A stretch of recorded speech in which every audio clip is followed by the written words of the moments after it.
আসসালামু আলাইকুম সম্মানিত ভিউয়ার্স, আমার প্রিয় প্রশিক্ষার্থীগণ, আসলামউদ্দিন ফার্স্ট এইডার চ্যানেলের পক্ষ থেকে আপনাদের স্বাগতম। আজকে আমরা যে বিষয়টা নিয়ে কথা বলবো সেটা হচ্ছে হিক্কা বা হেস্কি। বিশেষ করে নবজাতকের ক্ষেত্রে যে সমস্যাটা হয়, যে হিক্কা বা হেস্কি বারবার হয়, কেন হয়?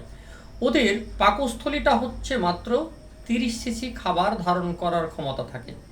তো 30 সিসি খাবার যখন সে ধারণ করবে, এই এখন একটা মায়ের পর্যাপ্ত পরিমাণ দুগ্ধ নিঃসরণ হচ্ছে, সেটা হয়ে গেছে 50 সিসি, কিন্তু বাচ্চা খেয়ে ফেলেছে 40 সিসি।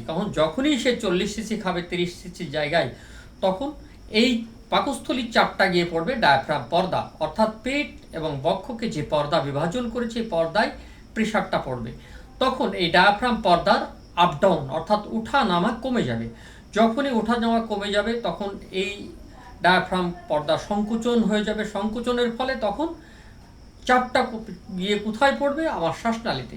এই বাচ্চার শ্বাসনালীতে যখন চাপটা গিয়ে পড়বে তখন বাচ্চা পর্যাপ্ত পরিমাণ শ্বাস শ্বাস নিতে পারে না।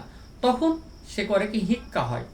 কারণ হিক্কা যখন হয় তখন আমরা অনেকেই উদ্বিগ্ন হয়ে পড়ি। আসলে উদ্বিগ্ন হওয়ার কিচ্ছু নেই। এই বাচ্চাটাকে আমরা একটু কাঁধে নিয়ে পিঠে একটু আলতোভাবে যদি একটু থাবা দিয়ে দিই, তাহলে সে ঢেকুর তুলবে। যখনই ঢেকুর তুলবে তখন পেটের ভিতরে জমিত বায়ু অর্থাৎ গ্যাস এবং অতিরিক্ত যদি একটু দুগ্ধ খেয়ে থাকে সেটা বেরিয়ে যাবে। বেরিয়ে গেলে বাচ্চাটা আবার সে যথাস্থানে পৌঁছে যাবে এবং সে ভালোভাবে শ্বাস প্রশ্বাস নিতে পারবে এবং হিক্কার পরিমাণ বা হেস্কির পরিমাণ কমে যাবে। তাহলে এই হেস্কি বা হিক্কা নিয়ে আসলে ছোট বাচ্চাদের ক্ষেত্রে উদ্বিগ্ন হওয়ার কিচ্ছু নেই, এটা স্বাভাবিক বিষয়।